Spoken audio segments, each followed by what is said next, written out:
and just terrify them.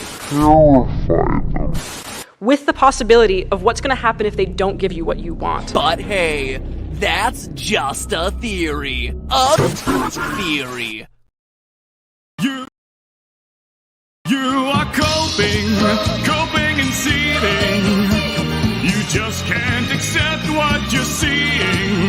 Yes, you're coping and seething. The truth it is scalding, and now you are molding and coping so hard. Coping and seething.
Oh, there we are. It's WTF Live!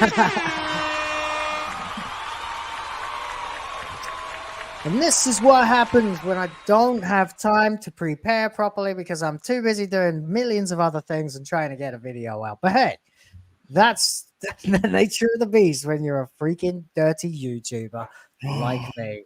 And you apparently as well. So I hope everybody is having a good time waiting in the chat. I am seeing some things that people are already doing, and I'll get to them in just a moment. But first of all, yes, it's WTF Live, back again as always, discussing and digesting the dirt and the dreck of the DEI of the internet, gaming, TV shows, movies. They're all in the toilet, and we're here to pass judgment on them because that's what we freaking do. I'm Will of the Fans. See what I did there? And of course, I'm always joined by the same man sitting on my screen right, but I guess it would be left if I were to try and look at. Yep, there it is. It's Mr. Ryan Roger Athe. As always, say hello, sir. Hello, everyone. I hope you're all doing well, and it's great to see you all watching today. And it's so bright in my room that I can do this, and you can still see me. This is very rare. I don't have to put my light on to actually have a live stream, so 0% risks of headaches. Wow. And speaking of headaches, ladies and gentlemen, a lot of wacky stuff has been going on, both on the pop culture front as well as on the gaming front in regards to GRUMMZ and that whole situation. And also, it's been a dark week for prominent content creators, but I'm sure we'll get to that towards the end of Absolutely. the show. So yeah, we've got a few things we need to talk about. Some of them are fun, some of them are not so fun. It's kind of I'm not really of any opinion of what we should cover first. I guess we'll do Doctor Who because that's it. But we also fully intend to cover everything else, including the Mario Paper Mario character who's gone from being a femboy to now a tranny. And well, you know, just that is the way it is. It's just, you know, that's what happens these days. Nah, demons, like demons. Oh my! Thank you for bringing up Yasuke, or however the fuck you pronounce his name, from Is that what you're calling Assassin's him? Creed Shadows. Yeah. So, have you heard that they've made him gay now? Apparently. For fuck's sake. That's right, people. You're not dealing with just a black samurai in 15th century or 1500s Japan, 16th century Japan. Mm. You are dealing with a gay black samurai. That's right. Can you believe it? They've done it. It's absolutely ludicrous, but why are you running? Why are you running? Did that play for you? It didn't play properly. Yes, for me. it did. It did play. I did see it. It's a great film or television show from Nigeria, I believe, or Uganda, one of those. Why are you running? Anyway, yeah. So now we have a gay black samurai in Assassin's Creed, but I'm really not here to talk too much about that at the moment because I think that being talked to death. Yeah, I think that story was just exploded over about 2 or 3 days, maybe a week max, and now everybody's just sort of. There's not really any backlash to it. There's not really any Ubisoft coming out and attacking people, so the story dies, the game will die, and that's the end of it. It's only when they come out and attack us that we have to stand our ground, and the whole thing escalates, as you could probably ask GRUMMZ. Yeah, I got like 3 Assassin's Creed videos due to be made, so they're probably going to be stinkers in terms of viewership. But yes, the whole situation with GRUMMZ is, like I said before, in regards to the McIntosh creature, doxing is the nuclear weapon of content creation. And these agents of the establishment who are not content creators are pressing that button, not knowing the full consequences. And if they are aware, well, fuck around, find out. Yeah, 100%. So, I mean, we have Doctor Who that's getting crazy desperate now. It's absurd just how desperate that's become. I'll get into all of that. I made a video about it earlier on, but we'll cover it again because it's nice to get a second reaction as well. Yeah. We got to talk about GRUMMZ and the crazy escalation from his stalker, I guess, is probably the only other one. Damn. Well, it's Nick Calandra this time, the guy who he embarrassed about a month ago. So we'll recap that as well. I'll try to. And of course, as you pointed out, we kind of have to do our part as YouTubers to support someone who is, I don't know, circling the drain at the moment in Nick Rekieta, who's been a very prominent figure and I think at one point was the most super chatted YouTuber in America during the Johnny Depp trial. And unfortunately that seems to have converted into pure debauchery, like weird sex stuff, drinking like out of control amounts of whiskey, not eating, losing weight, and starting to just plumb the depths of his own soul and psyche. And I feel now Reality Based has a concrete example for you all that you're all aware of. Is everyone has everyone has their time to shine, and everyone fades away. Case study Nick Rekieta, but we'll probably get into that last. Best to talk about the biggest problem. I mean, yeah, I guess I was going to try and open with something a bit more cheerful, but we'll probably go over that fairly quickly between the two big topics. So there we go. In the meantime, then, so Doctor Who. Doctor Who, have you heard about this? They're going to release the final 2 episodes of this series in movie theaters. And that's theaters RE, by the way, not ER, you damn Yanks. Anyway, they are actually going to be releasing these episodes that no one cares about now and will not care about even more so, I would imagine. The apathy will go through the roof over the next couple of weeks as we inevitably see the numbers going down and down and down. I got this article up from Games Radar, which is ridiculous because it's a site that literally has games in the title, but seems to have completely consumed total film, which used to be an actual magazine. But now, hey, they can publish this. But before we do that, I just wanted to catch up with the pre-show or early show donations because I kind of got a nice surprise as soon as I walked in this morning or this evening or afternoon or whatever time it is for you guys. And that would be from Chipmunk of Vengeance here, gifting 10 Will of the Fans memberships before we even did anything. My God.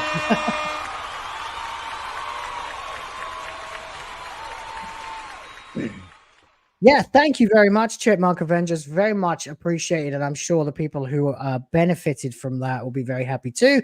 Now they've got their emojis galore, so they can have fun with those, with your boobies and your racisms and your gay shooty gatwas and various versions of my face with the blah blah bollocks as well. You can have your fun with those guys. Enjoy being part of Le Légion Reactionnaire, the Grift Force, or the Willies, apparently. And fannies. Willies and fannies, yes. So willies and fannies make the babies so you can keep on going and keep on growing. I love it. The fans of Will of the Fans have now got like 3 names. It's one of them is like a sarcastic dig at the fact that they all people call me a grifter, even though I very much care about what I'm talking about. The second is the overly pretentious one that takes the piss out of being called a reactionary.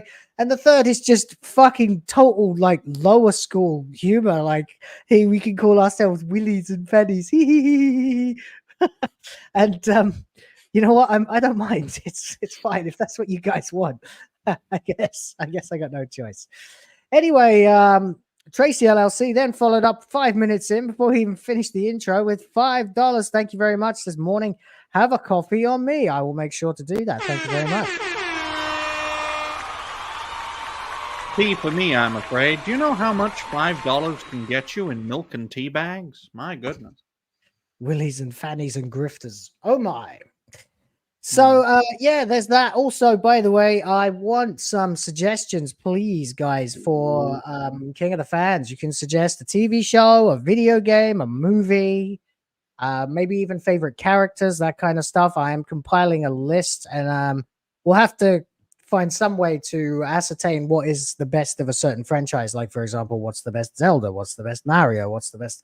And I'll put that up to a vote so that we can get this show on the road and start having these tournaments. But I need a lot of data, and it's got to come from you. So do be sending us comments all the way through, telling me what you want me to add to the list. Thanks. All right, let's get into it then. Doctor Who, this is pure desperation, Ryan. This is sad. This is pathetic. I remember they've put a couple of things in cinemas from TV shows. Disney have done this a couple of times now, where they put the final episode or the most fan baiting episode of a series that they've just released that's not performing well, even though they say it's performing well. They'll suddenly do this with like Ahsoka or something along those lines, so that they can go, oh yeah, look how many people are going, it's so popular, we've decided to put it in movie theaters. But then it always backfires, because all we have to do is go to the numbers and we can find out exactly how badly that thing is performing in the theaters, because they are actually honest about reporting those numbers, unlike the BBC, unlike Disney Plus. So this is going to hurt them, I believe. What do you think? Well, for one thing, ladies and gentlemen, or rather, one thing is certainly true: television and film does not mix. I mean, the idea of the streaming service model takes the worst of film and the worst of television and just puts it together. The idea that a failing television show, back to the hilt financially, will do well in a medium that it wasn't designed for, if they think it's going to do well, they're fucking mental, in my view. Yeah. They are mental, man. I mean, we know this already. We've seen their reactions to the fans and the stuff they've been saying. I mean, I went through a list earlier on in my video of every stupid thing that RTD alone has done since taking over less than a year ago. Well, I mean, he obviously got involved more than a year ago, but the first episode didn't come out. It was only, 6 months ago that the specials came out. Yeah. So in 6 months, and I'm not going to repeat the entire list because it was exhaustive and I had to speak incredibly fast, which was very difficult. But you've got things like bringing the Doctor back and making him haggard, making him gay. The 14th Doctor I'm still talking about at this point. Having him get dressed down by a woman. Having him get dressed down about pronouns by a trans bloke girl thing in Transminfini. And then having this is one I didn't really talk about that much, was having the Metacrisis Doctor plotline that was enough to rip like Donna Noble's mind apart. Have that be resolved just because she happens to be a woman and can let power go. But the people, like, she's telling the Doctor he can't understand because he's a man, which is incredibly sexist for a start, but then gets aid in releasing it all by her son, who is not biologically female. So what are you saying here? By virtue of not being a woman, but by just pretending to be a woman, you could have fixed this? All the Lieutenant Doctor had to do back in 2009 or whenever it was throw on a wig and he could have saved Donna Noble? Is that what you're trying to tell me now, RTD? It's fucking nonsense. Anyway, they then, you know, obviously we had By Generation. That was hilarious and stupid and opened all the cans of worms. Then we had Wife Beater and Skirt Dancing Doctor. We had Let's Wipe Out the Goblins before we learn anything about them. We had Space Babies. We had Snot Monsters. We had a Space Fart. Jesus fucking Christ. I cannot believe I'm talking about Doctor Who right now. We had, you know, pronouns in 1925, the most obnoxious character we've ever seen on TV in anything ever, in the Maestro, or Manstro, I suppose is probably a better. Maestro these nuts, you ginger tranny. And, you know, on and on and on from there until now. And all the time, remember, they've marketed the fuck out of this as being entirely about race, sex, because I refuse to accept the word gender anymore. That was invented by a fucking activist piece of shit pedophile in the 60s. And, you know, so it's about race, sex, sexuality, and being a victim. And, absolutely. I personally believe that, because this two-parter is, of course, The Legend of Ruby Sunday and The Empire of Death. I personally believe that The Legend of Ruby Sunday, which is episode 7, the penultimate, as it were, is going to be the least viewed. If they're going to do this as like a two-parter and then next time that sort of pish-posh, then it may garner some more interest. But personally, I think episode 7 will be the least viewed. Then they'll get a bump for The Empire of Death, because it does sound a very intriguing concept personally. But this show is on its last legs after episode 3. 73 yards? My goodness, what's that, 60 meters? Or maybe it's 66 meters. Yeah, 66. I don't do metric. All the way to hell. But I will say, in regards to this series or season or whatever the fuck you want to call it in this day and age, it's bleeding out. It's not doing well. It's losing support. And after this, and maybe the second season, folks are going to be done with Doctor Who, and it'll be like Rings of Power season 2. You talk about it. Yeah. No one wants to watch it, and no one wants to fucking talk about it. And those who do want to talk about it don't get any fucking viewership talking about it. So stop talking about it. That sort of cynical. You are in the real black zone when you're Rings of Power series 2. Like, I even thought, oh, great. Rings of Power's got a new season. That was great for my channel last time. And I'd love to get back into how they're ruining the lore and see what else they're going to embarrass themselves by doing this season. And nobody gave a fuck. Nobody gave a shit. And I think nobody was even interested in hearing me bitch about it, or anybody else for that matter. You are dead when you can't even get YouTubers to post reactionary content about your bullshit media. I think something similar will happen to Doctor Who, either at season 2 or if they commission a third season, because every time Doctor Who's in the news, folks, it garners a lot of interest, and a lot of creators who cover it grow as a result, because, you know, it's a historical franchise that's kept on going and for the most part kept on growing. It's had its moments of triumph and its moments of tragedy, but people firmly believe in it, and I think that belief is slowly running out. The viewership, the conventional viewership, supports that hypothesis. We've gone from the first episode of Dr. Karen being at 10, nearly 11 million, to now being 4 million or 3 or high 3 million when you put in all the consolidated numbers and all that stuff. It's bleeding out, and this is just 6 years.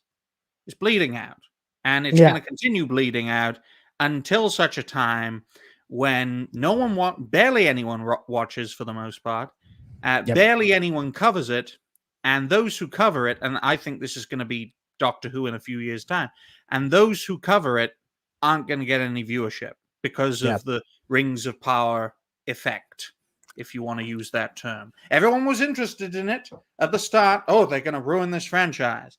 By the time we were watching it, we were hate watching it, you know.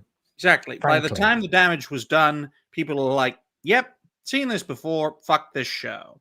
I'm out of here. And the same thing will happen to Doctor Who, either with season 2 or if they commission a third season then. It is inevitable. So highlight the problem while you still can.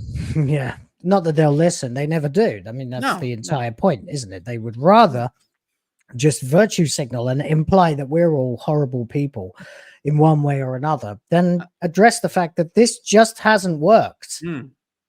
I mean, there's various responses you get from these people, as we'll go into later. Some of them will just straight up dox you if you go push them far enough. But in this case, it becomes a nothing burger. Well, this creates the cultural desert that I was referring to in earlier episodes of this show and on other shows I've been on. One way to make pop culture great again, folks, is like a Samson effect. You bring it all down upon you, that sort of thing. And, you know, you highlight the problem, they don't listen, and they don't make it better, so you have to do it in and walk away. That creates the cultural desert. If you do it to enough franchises, there won't be anything left. That creates a vacuum that can be filled in by more creative people who are content creators, whether you love them or hate them, whether you love their projects or hate their projects.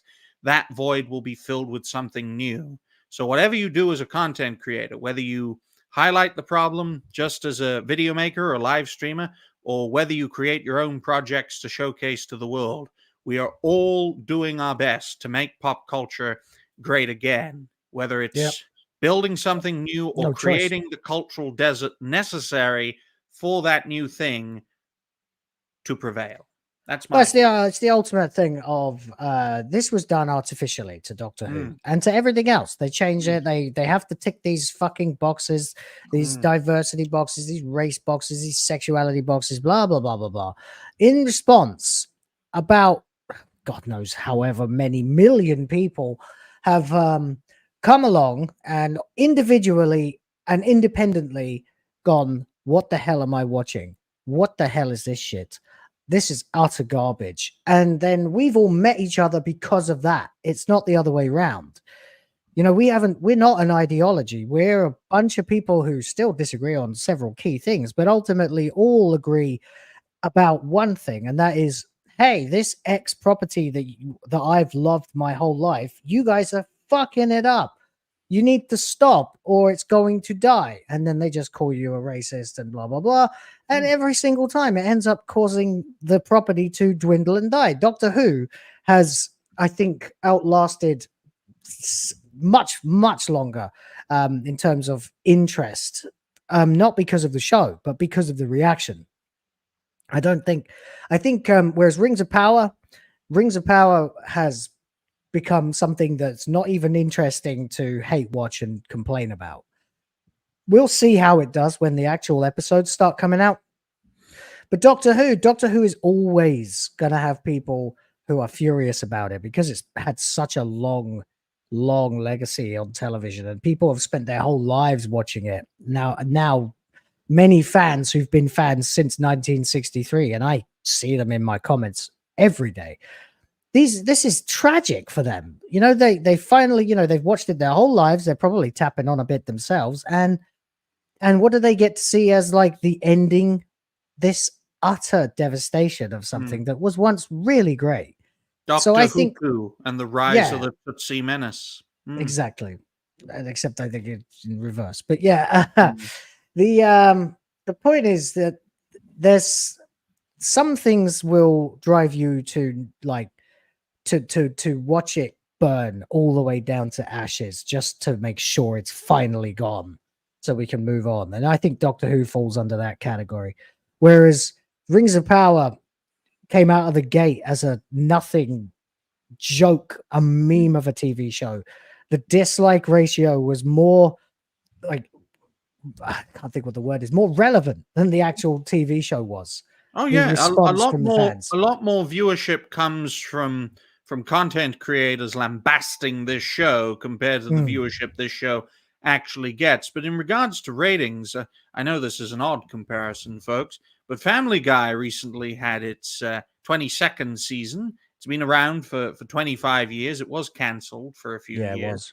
And its viewership rating per episode struggles to get past 1 million. In fact, sometimes it's anywhere between 500 to 800,000 people watch per Well, that's the Simpson episode. effect. Because that was good. People did like it, just like The Simpsons was amazing, great TV. And then it got really dull and boring. And after about season 10, and then later like 12 to 15, just no one was really watching it anymore. And now it's nothing like it used to be. I could see Whereas that though with Doctor Who.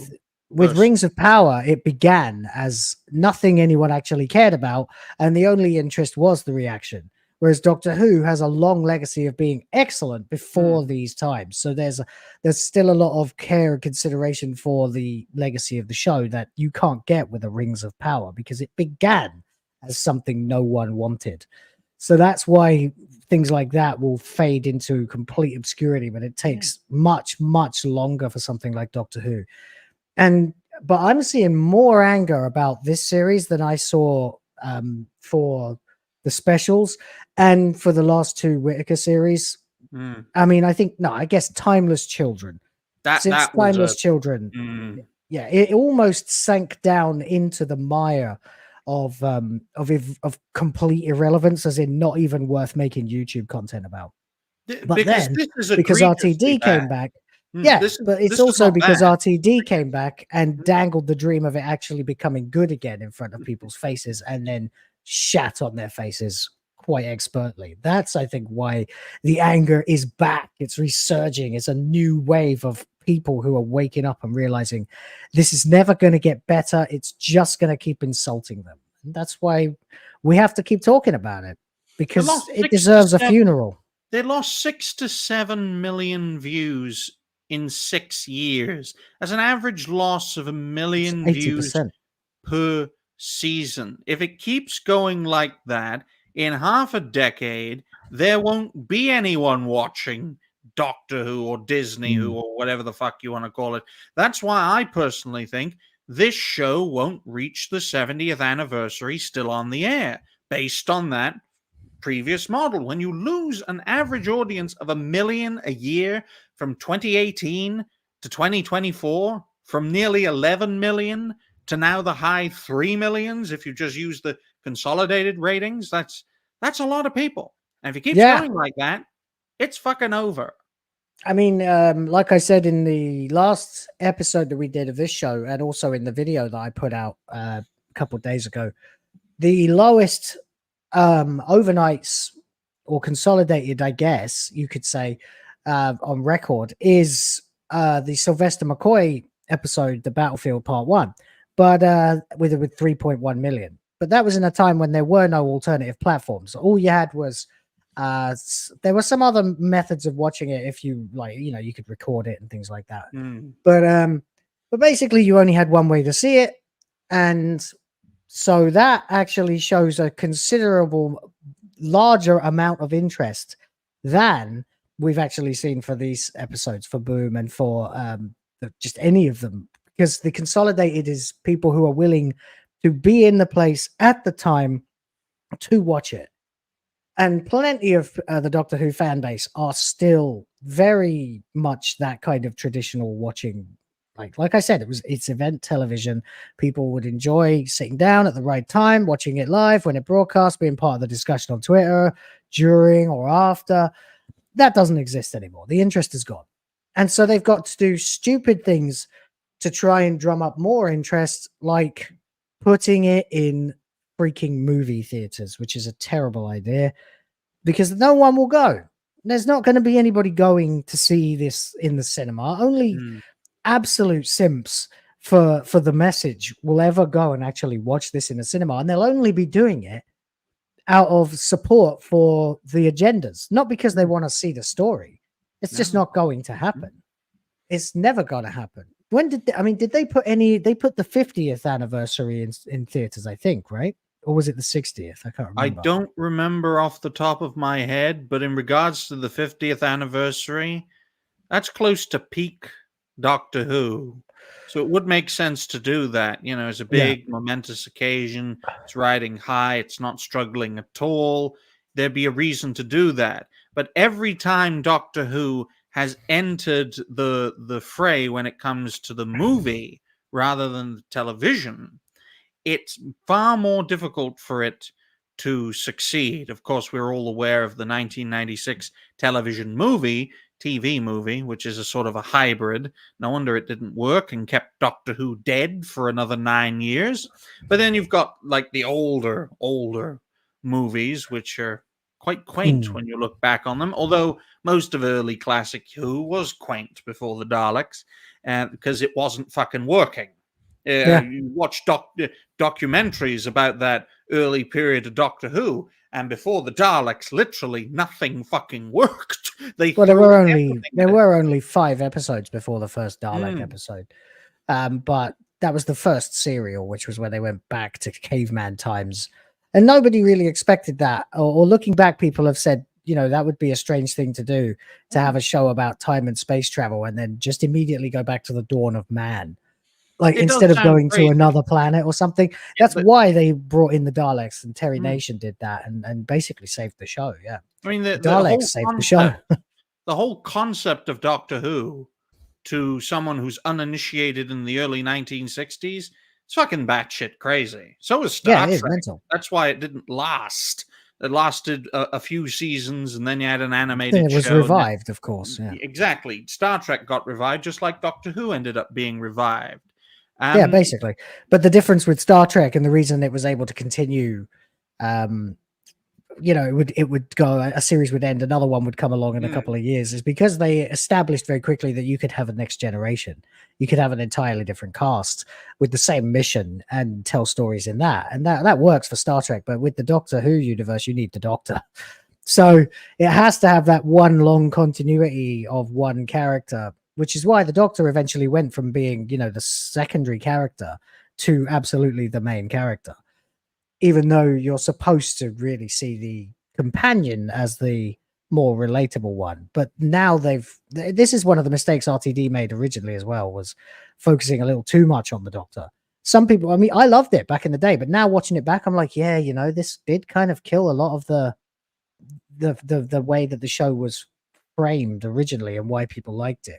Plus, he did eliminate a lot of the educational and intellectual aspects of the show in favor of, you know, soap opera shit. And even though I enjoyed it, the shine is very much off the apple now, that looking at what RTD is doing with the Doctor, you go back and watch some of his earlier stuff, and I have different opinions about a lot of it than I had before. Maybe that's because I'm older. Maybe that's because he's trying the same trick again, but with far more agenda. And now we can kind of see through the polish. And it's not so great. Well, I gotta say though, Will, to conclude my views on where Doctor Who is heading, we had 26 years of classic Who, went from a rough start to it doing very well for a long time, and then after Tom Baker, the train kind of crashed slowly but surely, which then led to the series getting canned. They tried to revive it, bring an American fucking influence in with Fox and the BBC. That didn't work. Then they brought back Doctor Who. Yeah, they brought back Doctor Who again. Lasted a solid, well over a decade. But it peaked. I'd say it peaked within its first decade, because the first 8-9 years of New Who were absolutely incredible. But then after the 50th anniversary, after Matt Smith left, you had Peter Capaldi, great actor. You had scripts slowly but surely getting worse. And then the writing was on the wall. They needed a change. They decided to make the change, but exactly the wrong kind of change, which has hastened this 6 years of fucking decline, which is killing the show. And folks, history doesn't repeat, but it rhymes. We know where this is going because it happened before. After Tom Baker, you had a whole slew of doctors, great actors, but the scripts kept getting worse and worse. There was infighting behind the scenes, and they just done it in. And the same thing's going to happen now, especially when you've got Disney and the BBC and Sony through Bad Wolf fucking pulling at every project end. It's going to bleed out, and it's going to get cancelled before the 70th anniversary. That's my view. Yeah, I understand. Yeah, it won't make it to 70th the way it's going right now. It doesn't matter what people say, it won't, because there isn't enough interest. There's only so far you can push this stuff. I mean, I don't know how desperately Disney wants to keep Bluey, but I doubt they'll keep throwing extra money into Doctor Who forever if it's getting nowhere. And this is why they've got, I just don't know, actually. I keep trying to come up with a reason why this would appear to them to be any kind of a good idea. So I'll read a little bit of this, because there's also plenty to laugh about in terms of these fucking shill sites, because it is absolutely hilarious to watch these morons keep trying to frame this as a success based on Rotten Tomatoes critic scores, which are, of course, bought and paid for. Everybody knows this. If they're not bought and paid for, then they're bought and paid for with ideological points, with virtue points, with access and everything like that. And it is an absolute sham of a relationship, and everybody knows it. If you want to know what's going on, as the freaking Doctor said, right, in the Cybermen, the Return of the Cybermen two-parter in the parallel universe, you want to know what's really going on, work in the kitchens. Get in the kitchens, talk to the staff. And it's the same principle as this. If you want to know how something's really been received, who are you going to talk to, the critics or the audience? Are you mental? Obviously the audience, because the critics, they have an agenda of their own. They're biased. They have their own actual ends that they want to achieve, you know? So talk to the audience, but it doesn't stop them. Here's Total Film as via Games Radar saying, much critical acclaim. After much critical acclaim for Ncuti Gatwa's Doctor. Have you seen any critical acclaim outside of Rotten Tomatoes? I haven't seen shit. The only critical acclaim I've seen for Ncuti Gatwa was when I said that he was tolerable in like one scene in the first episode and was pretty okay in the third episode. That is the only critical acclaim I've seen from anyone on our side of things, from the audience. So they're talking about the season finale that is set to screen in cinemas across the UK, right? So that clarifies it then. It's not even going to be done in America. So fair enough. There ain't that many screens in the UK compared to the US. So that won't be a great start. The two-part season finale, consisting of the episodes The Legend of Ruby Sunday and The Empire of Death, will screen in theaters on June 21st. So this seems to be after The Legend of Ruby Sunday has already aired a week earlier. So that will be on TV. And then when it bombs, as you suspect, no one will be able to say, oh, it's because no one wants to watch it. They'll say, well, it's because it's coming out in theaters next week and everybody wants to go and see it in the cinema. And we'll laugh and we'll make videos about it. We'll find out, of course. I mean, surely if Doctor Who's in cinemas, it will show up on thenumbers.com or somewhere like that. So we'll be able to find out just how many tickets were actually sold. And if we can't find out, then we'll know it's terrible. So there you go. Anyway, so these two episodes will screen on June 21st. Showings will begin at 11 p.m. What? They're setting up this initiative to fail. Yeah. Who goes to watch a movie 1 hour before midnight? Unless you're a horror fan. It's a Friday? No. What? Yes, it is. Yeah, the 21st of June is actually a Friday. Oh, this is a day before my 25th birthday. Oh my God, what a bloody present that will be before my birthday. Watch Empire of Death and watch the Doctor literally get destroyed in front of my eyes. Thank you, Fate. Thank you. I mean, it's only a few days after my birthday, so yeah, I won't be too happy. Happy 40th birthday. I'll be 39. Ah, that was close. That was real close, damn. Yeah, so they're going to show it at 11 p.m. on Friday. I don't know why. And this is getting really confusing now because the episode comes out on iPlayer at midnight. So an hour after this, yes? So are they trying to coax people into cinemas by letting them watch it 1 hour earlier than they could watch it at home in relative comfort after going down a pub for a few hours? Well, if this is a 2-part season finale, I'm going to assume that they're both an hour long. So the first one will be for an hour, and then midnight they'll watch Empire of Death at the same time as everyone else does, and then they can add it into the statistics to boost up Empire of Death. Instead of 100 screens being watched, these hundreds of people watch one screen and they count it as hundreds of fucking views. Just you watch, sneaky bastard. Yeah, sure, but it is ticket sales, isn't it? So they'll find a way to add that to the numbers. Yes, exactly. It's all tactics, I think, to just spread it across as many different mediums or media and platforms as you possibly can, so that it becomes fucking embarrassingly hard to try to collate any of this into coherent data. It's not going to work. We'll do our best. Believe me, I enjoy dining out on the terrible reception to this series. It feels like avenging the show. But as this gentleman here, David Castles, points out, not paying £17 for a load of pish. Yeah, right, exactly. Yeah, is that how much cinema tickets cost now? That's fucking outrageous. I have no idea. I've never been to one. You've never been to a cinema? No. What the what? I've never been to a cinema. How do you what? What the fuck?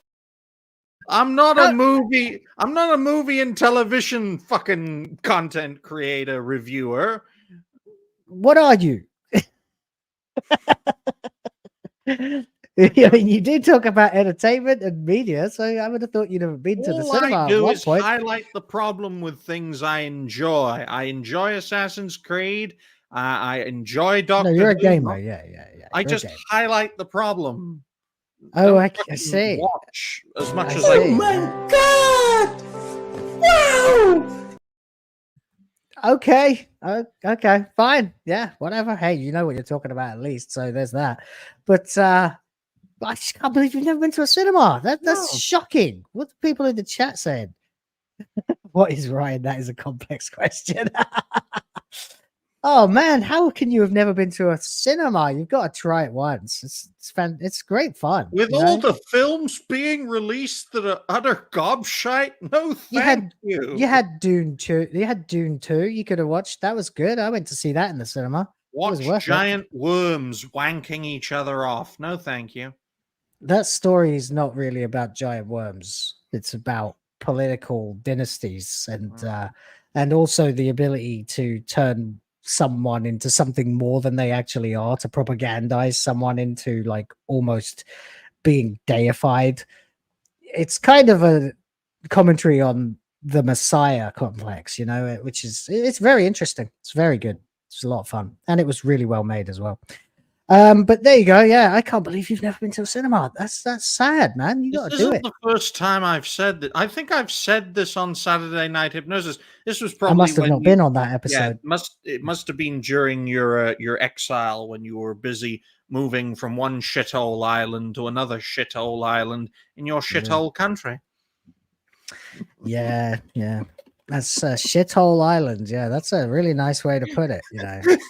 But just for the record, and to break your dreams, this used to be down the road from where I lived.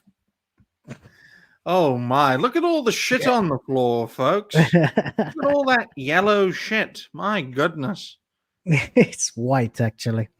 Anyway, so yeah, whatever. Okay, we'll try to continue to solve the conundrum of what exactly Ryan is over the following episodes of the show, guys. But feel free to weigh in. And if you don't want to spend £17 on cinema tickets, may I suggest donating memberships to each other. You know, that's a really nice way to do things as well. Let's see what I did there. Anyway, so the 2-part season finale, blah, blah, blah, blah, blah. It will air an hour before, apparently. They end up on iPlayer. But, of course, Ruby Sunday's episode will be the week before. But then they'll be able to blame the cinema for why no one watches it. But that won't... Fucking hell. But here's an interesting sentence. The new season starts Gatwa as the 15th Doctor with Miller Gibson as companion Ruby Sunday. Reviews have been overwhelmingly positive. Overwhelmingly positive, Ryan. Overwhelmingly positive. This article is giving me clinical depression, which is why I'm trying to segue us out of this. It's... Yeah, I will get over this very shortly. But it's saying here as well, this is the part that really makes me want to scream. With some critics putting Gatwa in the running for best Doctor of the show's decades-long run. What the absolute fuck? Who wrote this article? Yeah, let's find out, shall we? Lauren Millicki. Foreign sounding female. So 2 reasons not to take anything she says seriously. Sorry. Oh, she's a goth. That's her picture. That's her picture. She's a... Oh, you can't see it? Oh. No. No, it's because it's said to be blown up a bit. Oh, wait, hang on. Sorry, I've got the wrong one open. That's why. It's my fault. Sake. Another sex worker? Really? Really? She's a goth. She's a throwback. She's a phony-ass goth. That's not a goth. That's a sex worker pretending to be a goth and pretending to be a journalist. Another fucking one. Yeah, I don't know even what to say anymore. It's just absurd, isn't it? Really. It's just crazy. I don't know. These people. That's your professional company photo for working for Games Radar, is it? Looking like a 10 quid hooker. I mean, Jesus Christ, no wonder they write like babies. Anyway, so yeah, that's the woman who wrote this. Lauren, what was her name? Lauren Millicki. I'm gonna have to look her Will up of the more. Fans presents War of the Prostitutes. Oh my God. How we fought prostitutes to make pop culture great again. Oh my God. Goodness. Hang on. I gotta discover more. Oh, yeah, this creature has an OnlyFans. This creature is a sex worker.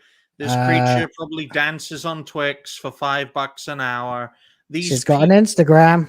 Oh. Yeah, it is her. It is her. I found another picture of her from her Instagram. There she is. Journalist, ladies and gentlemen. Games journalist, movie journalist, TV journalist, fucking hooker. I just thought of something, Will. This is like blending Billy Piper and Nick Recator into one person. Oh my God. Oh my God. Yeah, this is everything that is why I left England.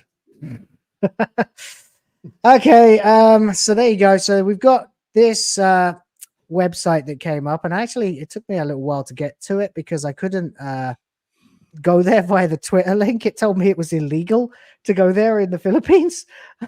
What?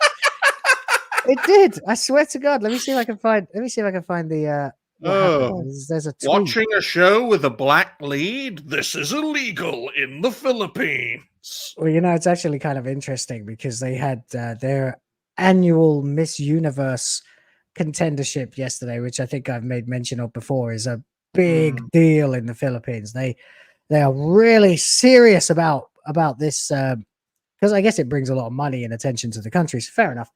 And they had definitely a woke contingent of finalists. There was one chick who had like a military crew cut and looked considerably more black than Asian. And everyone said that she was probably going to win, and I was sort of saying if she wins, then this country has gone woke. But actually, in the end, a different girl won, and she is also of a darker skin. And in the Philippines, that is not a good thing. So there has been backlash to the fact that they've put a darker skinned Filipina out. And while you may say that seriously, I think that's terrible.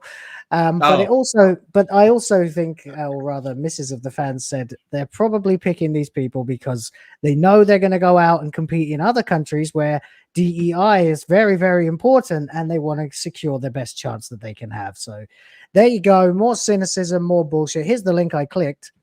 And yeah, there you go. The website you are trying to access is in violation of Philippine laws and regulations. Well done, BBC.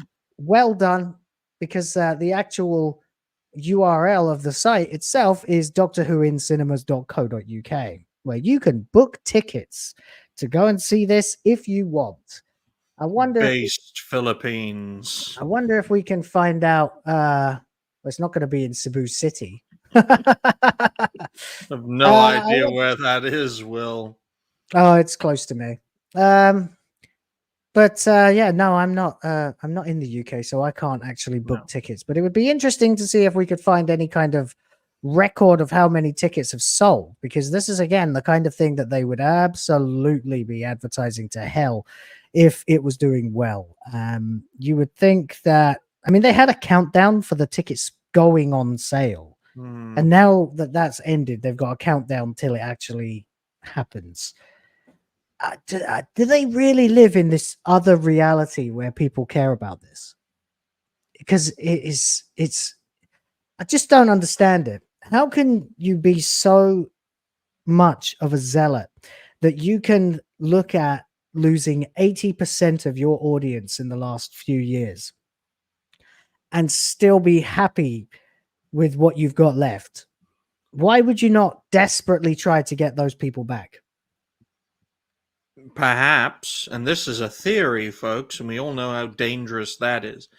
Perhaps the entertainment establishment wants the cultural desert I was talking about earlier, so that they can create something which is far worse than the stuff they're destroying.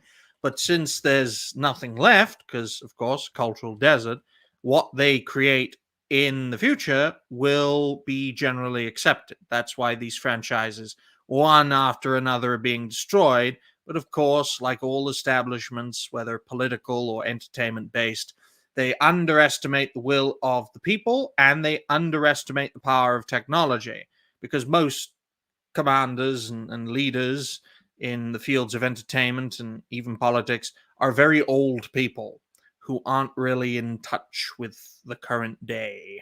And they're going to get fucked over when technology twists their bollocks to an inch of their existence. But yeah, bring it on, I say. Yeah, right. I mean, okay. So this is about all I can say at the moment. This exists. I don't think anyone will care. I'll keep an eye on it. But for now, I'm just going to go back to laughing at these ratings, because they are just going to continue to sink down and get worse and worse and worse and embarrass the BBC and Disney. This is a Palestinian alarm clock, ladies and gentlemen, right there. Once it hits zero, Doctor Who is going to blow up in the worst way possible. Yeah. Oh, well, there you go. So Doctor Who, once again, pure desperation, trying to get some interest, probably will end up making them shoot themselves in the foot, actually, rather than in any way helping them. And ultimately, this is just going to result in more embarrassment. So screw them. There you go. Well, at least Doctor Who. At least it's better than shooting yourself in the head. I actually saw a clip of a young black gentleman do that. That was just fucking crazy. Yeah. On Twix, I saw a young black gentleman fiddle with a gun. Yeah, he fiddled with a gun in front of his camera phone and ended up shooting himself in the head and dying. Take care, Tartar Spider.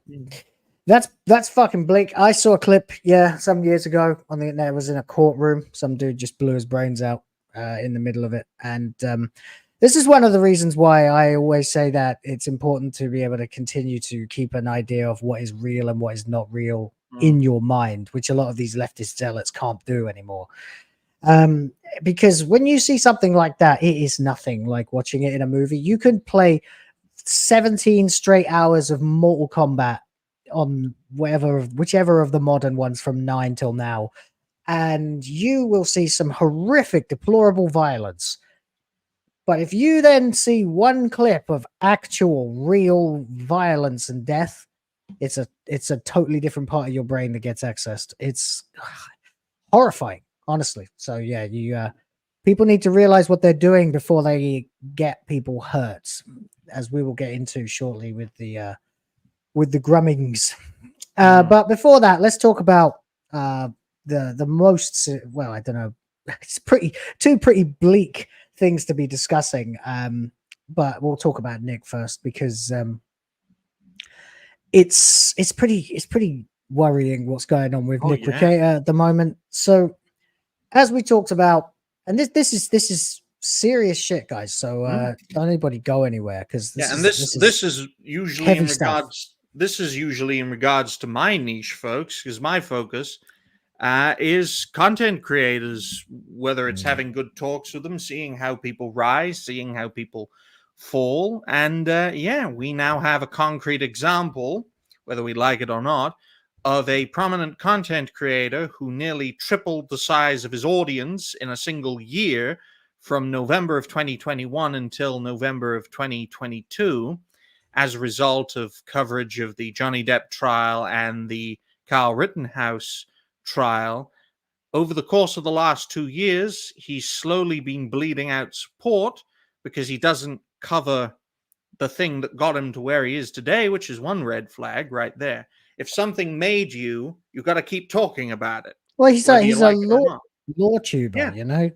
That's what it is. He was he achieved what he achieved by being fucking smart, excellent application of the law, having a deep understanding of things, and being able to see and read between the lines of high profile trials that involve celebrities and things like that. Now, obviously, I'm trying to see if I can find a clip of him at his best, because we have a clip of him, you know, now.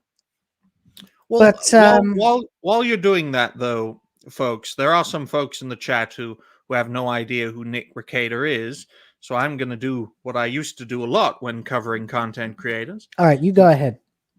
For those who are unaware, Nick Rekieta is a content creator, a live streamer, social media personality based in the United States of America. He made a name for himself as what's called a law tuber, which is a mix of lore and YouTuber. He would highlight the problem with various legal cases, and he would have in-depth coverage either on his own or with other lore tubers on these long, in-depth live streams. The two most notable examples was during the Johnny Depp trial of late 2021, I believe. That was his big boom, yeah. And then again, when covering the Kyle Rittenhouse trial, which I believe was was in 2022.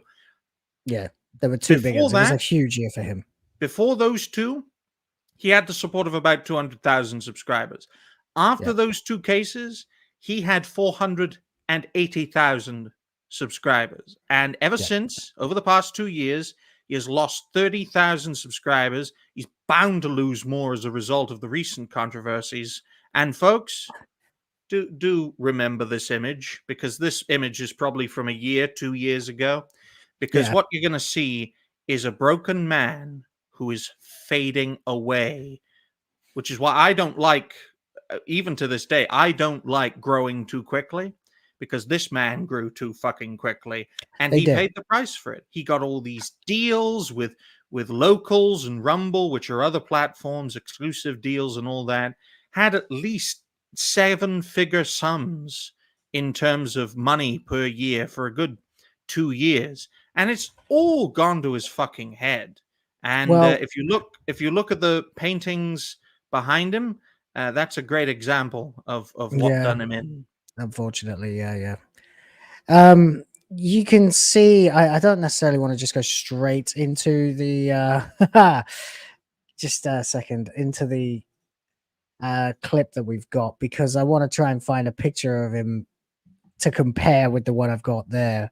But I'm not really having much luck with it. So I guess we'll just play the clip that you got. And then we'll probably have to play the most infamous clip that we have, which was the other day when he was wasted as a joke, like totally smashed on stream. And I don't think he knew what was going on. And there's some speculation as to whether someone was doing something to him off camera while he was streaming. Under the table, or near, or just out of shot, and that relates to a few content creators who I haven't directly interacted with, but with content creators I regarded as rising stars, which just goes to show you. And I regard Nick Rekieta as a rising star who made it, and he's fucked now. So has she paid Johnny that 10 million yet? No, she managed to get out of that. She only had to pay him a couple of million or something, but I don't know that she even did that yet. Look, so it was them guys. Could you pause that just for a moment? I wanted to specify this very clearly, folks. Remember the image you saw of this guy a few minutes ago. Now look at him, especially when you see his full face. No, I mean, you can see him. He's plugged in. Now you look at him here. He's gaunt. He's sweaty. And more importantly, as you watch his streams, you'll discover his nose is like bright red. He's gaunt, like you said. He's losing weight horribly, rapidly. He's not eating. He's just drinking. He's had streams with Ethan Van Sciver where he's like told him stop drinking and just eat something, for Christ's sakes. Jesus Christ! When Ethan Van Sciver is telling you you're going, Jesus. Right. Yeah, he's actually a pretty nice guy. When things are not combative, you know. So here's a little bit of Rekieta now. This is Twix, folks, and it's fucking awful. Yeah, the video player sucks ass. If we can't get it to work, then I'll find something else. But it's pretty bad. I'll see if I can find the clip that we are looking at the moment, where he was on stream and he was completely smashed, and basically he'd left his camera on. He was completely trashed. And this isn't going to load, is it? No. But while you're going to bring up something else, I was the one who brought this up and recommended this to Will. That's why it's not on the I mean, I've been we're not going to stay on it for too long. The reason that we're showing this is because I've got this video here that's about it. You can see a bit. Save me. Here's Hellman's. Put it on the back of the bread. Put it on a sandwich. Put it on, oh God. Put it on a soup. Chicken wings. I don't care. I just need the Hellman's mayonnaise to keep me sustained. He's completely fucked. He's gone off the rails Jim, massively. I'm kidding.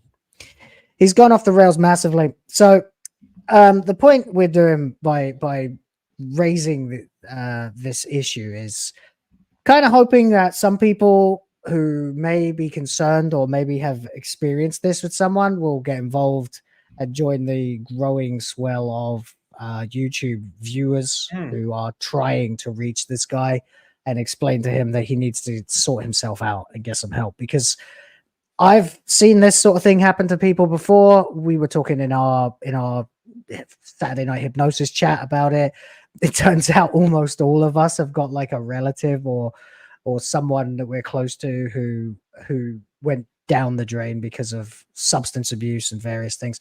The thing with Rekieta is it all kind of started after he took a break and got off the booze for a month, and then the next time anybody saw him, he was jumping in a hot tub at some resort that's literally called it's literally just a place that's like named Degeneracy or whatever it is.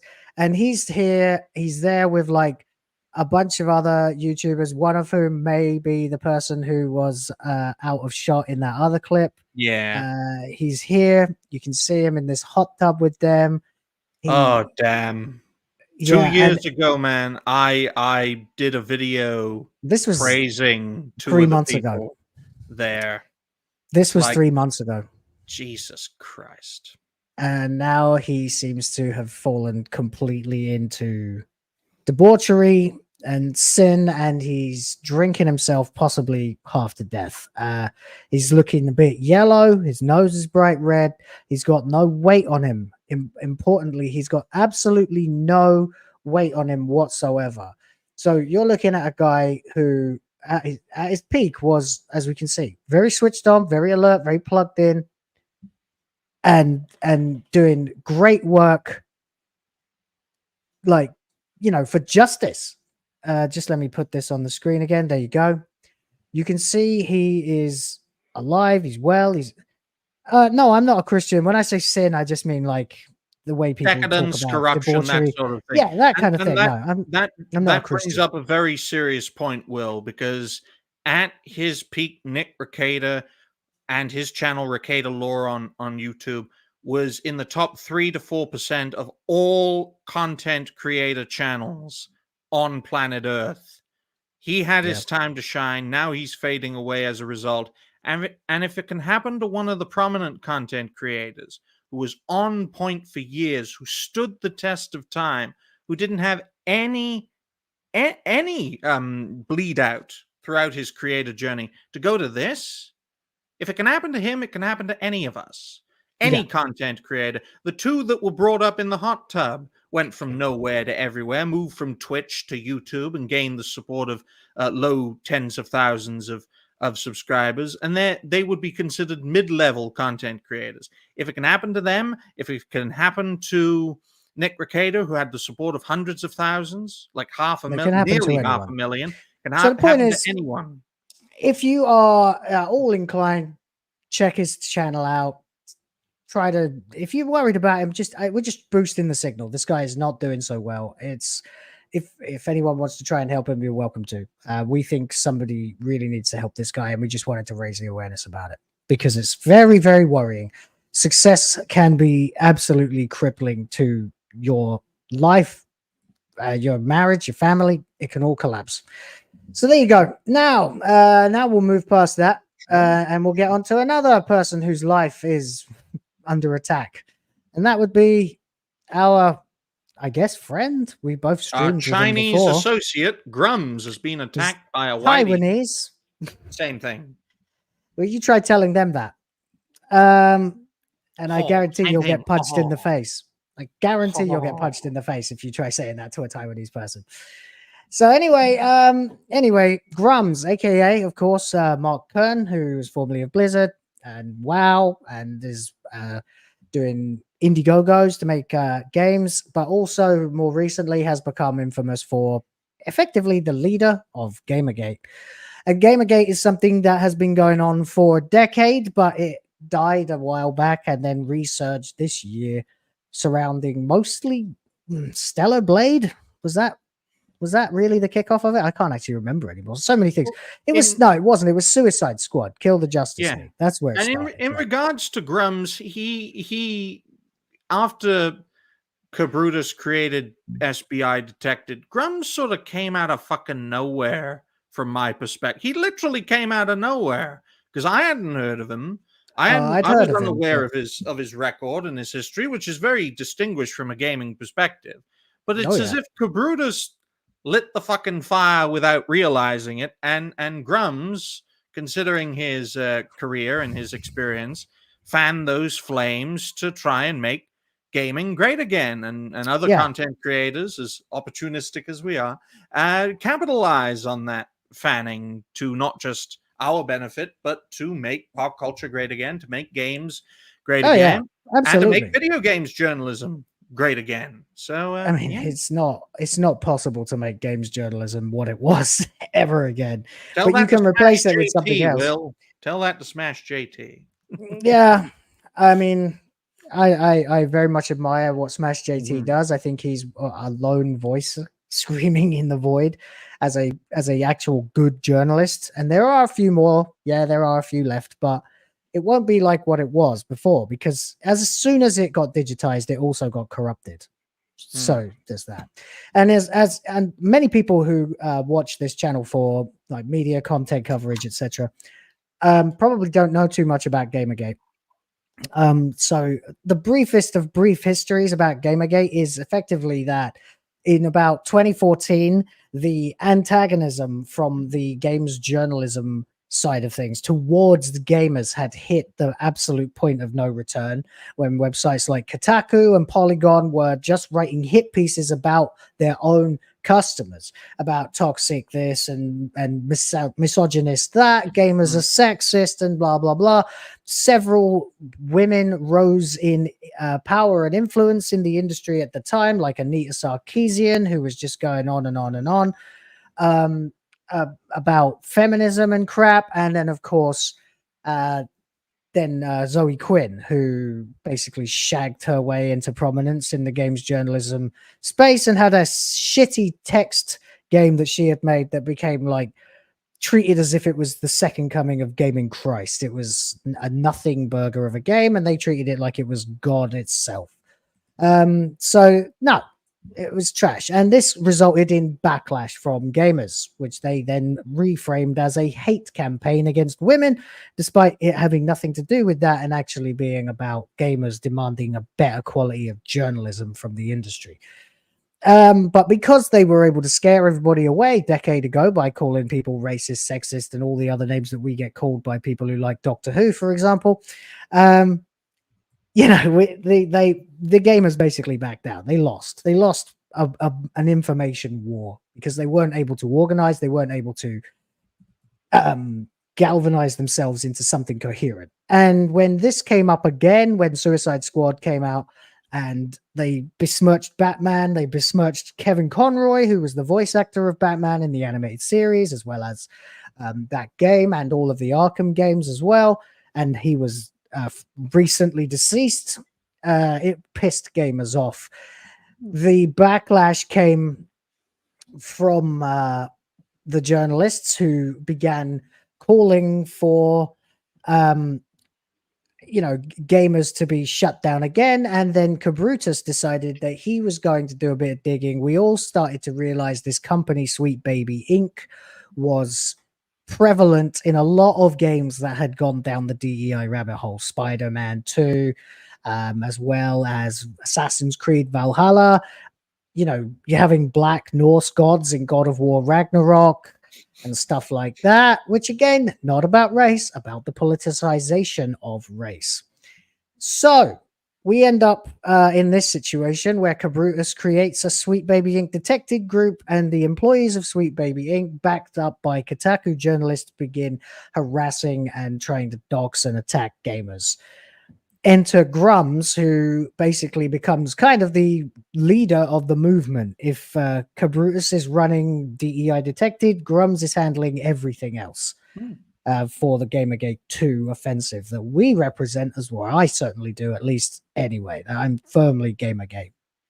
GRUMMZ has done a lot. He's got a petition going to try and sort out the censorship of Stellar Blade, where Sony pulled a fast one and patched that game on its day of release after lots of aggressive marketing about how they weren't going to censor it. It was going to come out in an uncensored format in every region of the world, and then it was censored day one. People were pissed. They were also pissed off when Sony started screwing around with Helldivers 2 and trying to get them to marry their Steam account to a PlayStation account, when people really don't want to do that because Sony are not great keeping your data safe.